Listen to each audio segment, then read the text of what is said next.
ಇನ್ನು ಪ್ರಜ್ವಲ್ ಬ್ಯಾರಕ್ನಲ್ಲಿ ಮೊಬೈಲ್ ಪತ್ತೆ ಪ್ರಕರಣಕ್ಕೆ ಸಂಬಂಧಪಟ್ಟಂತೆ ಪ್ರಕರಣದ ಸಮಗ್ರ ತನಿಖೆಗಾಗಿ ತನಿಖಾ ತಂಡ ರಚನೆಯನ್ನ ಮಾಡಲಾಗ್ತಾ ಇದೆ. ಡಿಐಜಿ ನೇತೃತ್ವದಲ್ಲಿ ತನಿಖೆಗೆ ವಿಶೇಷ ತಂಡವನ್ನು ರಚನೆ ಮಾಡಲಾಗಿದೆ.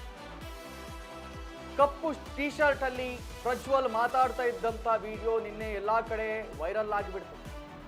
ಆ ವಿಡಿಯೋಗೆ ಸಂಬಂಧಪಟ್ಟಂತೆ ಪ್ರಕರಣದ ಸಮಗ್ರ ತನಿಖೆಗಾಗಿ ತನಿಖಾ ತಂಡವನ್ನು ರಚನೆ ಮಾಡಲಾಗಿದೆ. ಡಿಐಜಿ ನೇತೃತ್ವದಲ್ಲಿ ತನಿಖೆಗೆ ವಿಶೇಷ ತಂಡ ರಚನೆಯನ್ನ ಮಾಡಲಾಗಿದೆ. ತನಿಖಾ ತಂಡ ರಚಿಸಿದ್ದಾರೆ ಡಿಜಿಪಿ ಅಲೋಕ್ ಕುಮಾರ್ ರಾವ್. ಕಾರಾಗೃಹ ಇಲಾಖೆ ಡಿಐಜಿ ನೇತೃತ್ವದಲ್ಲಿ ತಂಡ ರಚನೆಯನ್ನ ಮಾಡಲಾಗಿದೆ. ಪ್ರಜ್ವಲ್ ಇದ್ದಂತ ಬ್ಯಾರಕ್ಗೆ ಮೊಬೈಲ್ ಹೇಗೆ ಪ್ರವೇಶಿಸಿತು ಅಂತ ಪ್ರಶ್ನೆಯನ್ನ ಮಾಡ್ತಾ ಇದ್ದಾರೆ. ಈ ಹಿಂದೆ ಕೂಡ ಅನೇಕ ಘಟನೆಗಳಲ್ಲಿ ಇದೇ ಮರುಕಳಿಸಿತ್ತು. ಇದೀಗ ಮತ್ತೆ ಪ್ರಜ್ವಲ್ ಕೈಯಲ್ಲಿ ಮೊಬೈಲ್ ಇದ್ದದ್ದನ್ನ ಕಂಡು ಕೆಂಡಾಮಂಡಲರಾಗಿದ್ದಾರೆ ಅಧಿಕಾರಿಗಳು. ಪ್ರಜ್ವಲ್ ರೇವಣ್ಣಗೆ ಮೊಬೈಲ್ ಯಾರು ಒದಗಿಸಿದ್ರು? ಮಾಜಿ ಸಂಸದ ಎಷ್ಟು ದಿನಗಳಿಂದ ಮೊಬೈಲ್ ಬಳಕೆಯನ್ನ ಮಾಡ್ತಾ ಇದ್ದಾರೆ? ಯಾರಾದರೂ ಅಧಿಕಾರಿಗಳು ಭಾಗಿಯಾಗಿದ್ದಾರೆಯೇ? ಇದರ ಹಿಂದೆ ಸಮಗ್ರ ತನಿಖೆಯನ್ನು ನಡೆಸಿ ವರದಿಯನ್ನು ನೀಡಲು ಡಿಐಜಿಗೆ ಸೂಚನೆಯನ್ನು ನೀಡಲಾಗಿದೆ.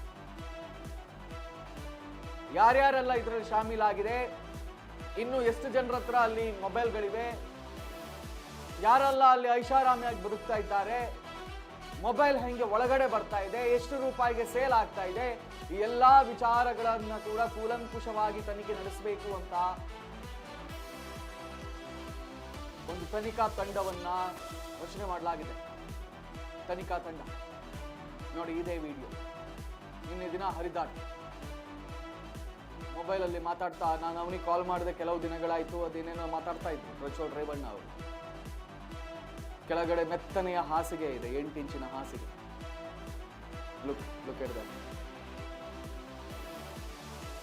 ಸೊ ಪ್ರಜ್ವಲ್ ಏನು ಮೊಬೈಲ್ ಪತ್ತೆ ಆಗಿತ್ತು, ಈ ವಿಚಾರಕ್ಕೆ ಸಂಬಂಧಪಟ್ಟಂತೆ ವಿಶೇಷ ತನಿಖಾ ತಂಡವನ್ನು ರಚಿಸೋಕೆ ಅಲೋಕ್ ಕುಮಾರ್ ಅವರು ಮುಂದಾಗಿದ್ದಾರೆ.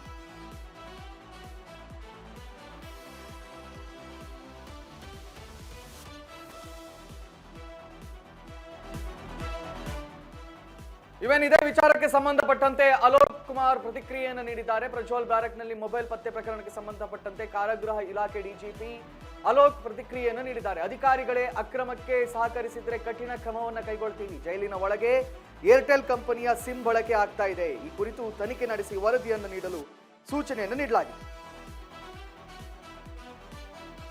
ಇದರ ಹಿಂದೆ ಯಾರದ್ದೆಲ್ಲ ಕೈವಾಡ ಇದೆ ಎಂಬುದನ್ನ ಪತ್ತೆ ಹಚ್ಚಬೇಕು ಅಂತ ಕಾರಾಗೃಹ ಡಿಜಿಪಿ ಅಲೋಕ್ ಕುಮಾರ್ ಸೂಚನೆಯನ್ನು ನೀಡಿದ್ದಾರಂತೆ. ಈ ಕುರಿತಾಗಿ ಅವರು ಹೇಳಿಕೆಯನ್ನು ಕೂಡ ನೀಡಿದ್ದಾರೆ. ಅವರು ಏನೇನು ಮಾತಾಡಿದ್ದಾರೆ ಅದನ್ನು ನಿಮಗೆ ತೋರಿಸ್ತೀವಿ ಕೆಲ ಕ್ಷಣಗಳಲ್ಲಿ. ನಿನ್ನೆ ದಿನ ಏನು ಪ್ರಜ್ವಲ್ ಅವರ ಮೊಬೈಲಲ್ಲಿ ಮಾತಾಡುವಂಥ ವಿಡಿಯೋ ವೈರಲ್ ಆಯಿತು, ಬಹಳ ಸಂಚಲನವನ್ನೇ ಮೂಡಿಸ್ತು. ಇದು ಇನ್ನೂ ಕೂಡ ನಿಂತಿಲ್ವಾ ಅನ್ನುವಂಥ ಪ್ರಶ್ನೆಗಳು ಮೂಡಿದ್ವು. ಇದೀಗ ಅದನ್ನು ಸರಿಪಡಿಸೋದಕ್ಕೆ ಕಾರಾಗೃಹ ಡಿಜಿಪಿ ಅಲೋಕ್ ಕುಮಾರ್ ಮುಂದಾಗ್ತಾ ಇದ್ದಾರೆ.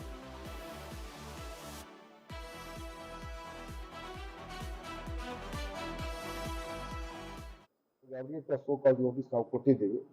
ಮತ್ತೆ ಈಗ ಯಾರು ಕೊಟ್ಟಿದ್ದಾನೆ ಇದರ ಬಗ್ಗೆ ಸಿಸಿಬಿನವರು ತನಿಖೆ ಅವರು ಮಾಡ್ತಾರೆ. ಯಾರು ಕೊಟ್ಟಿದ್ದಾನೆ ಅದು ಇಂಪಾರ್ಟೆಂಟ್ ಇದೆ. ಯಾರು ಜೈಲು ಒಳಗಡೆ ಏನಾದ್ರು ಮಾಡಿದರೆ ಆರ್ತಿ ಕಂಡು ಬಂದ್ರೆ ನಾವು ಅವ್ರ ಮೇಲೆ ಕೂಡ ಕ್ರಮ ತಗೊಳ್ಬೇಕಾಗತ್ತೆ.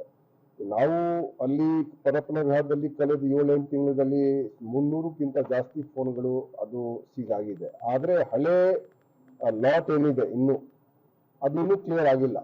ಈ ಹಳೆ ಸ್ಟಾಕ್ ಏನಿದೆ ಪರಪ್ಪನಗರ ಒಳಗಡೆ ಲಾಸ್ಟ್ 3-4 ಇಯರ್ಸ್ ಏನ್ ಬಂದಿದೆ, ಅದು ಇನ್ನೂ ಕೆಲವು ಫೋನ್ಗಳು ಇನ್ನೂ ಹಂಗೆ ಉಳ್ಕೊಂಡ್ಬಿಟ್ಟಿದೆ. ಈ ಫೋನ್ ಬಗ್ಗೆ ಕೂಡ ಅನಿಸ್ದೆ ಇದು ಸ್ವಲ್ಪ ಹಿಂದೆಯಿಂದ ಅವನ ಕಡೆ ಬಂದಿದ್ದಾನೆ. ಸಿಮ್ ಕಾರ್ಡ್ ಚೇಂಜ್ ಮಾಡಿದ್ದಾನೆ ಇತ್ತೀಚೆಗೆ, ಆದ್ರೆ ಫೋನ್ ಸ್ವಲ್ಪ ಅವನ ಕಡೆ ಇದು ಮಾರ್ಚ್ ನಲ್ಲಿ ಕೂಡ ಒಂದು ಸಿಮ್ ಯೂಸ್ ಆಗಿದೆ. ಈಗ ಅದು ನಮ್ಗೇನ್ ಮಾಹಿತಿ ಬಂದಿದೆ. ಈಗ ನೋಡ್ಬೇಕು ಮಾರ್ಚ್ ಹಿಂದೆ ಕೂಡ ಎಲ್ಲಿ ಇತ್ತು ಫೋನ್ ಏನಿದೆ ಅದು ಸ್ವಲ್ಪ ನಾವು ನೋಡ್ಬೇಕಾಗತ್ತೆ. ಸೊ ನಾವು ಇಷ್ಟು ರೇಡ್ ಮಾಡಿದ್ದು ಕೂಡ ಕ್ರಮ ತಗೊಂಡಿದ್ದು ಕೂಡ ಈ ರೀತಿ ಘಟನೆ ಆಗೋದು ಒಂದು ನಮ್ಮ ಪ್ರಿಸನ್ ಮತ್ತೆ ಕಾರಾಗೃಹ ಮತ್ತು ಸುಧಾರಣಾ ಸೇವೆ ಇಲಾಖೆಗೆ ಒಂದು ಮುಜುಗರ ಆಗೋದು, ಆ ನಂತರ ಸರ್ಕಾರಕ್ಕೆ ಒಂದು ಮುಜುಗರ ಇದು ಉಂಟು ಮಾಡ್ತಾರೆ. ಸೊ ಈ ಪ್ರಕಾರ ನಮ್ಮ ಪ್ರಕಾರ ಇದು ಸರಿ ಇಲ್ಲ. ಯಾರು ಇದಕ್ಕೆ ಕಾರಣೀಭೂತಿರ್ತಾರೆ ಅವ್ರ ಮೇಲೆ ನಾವು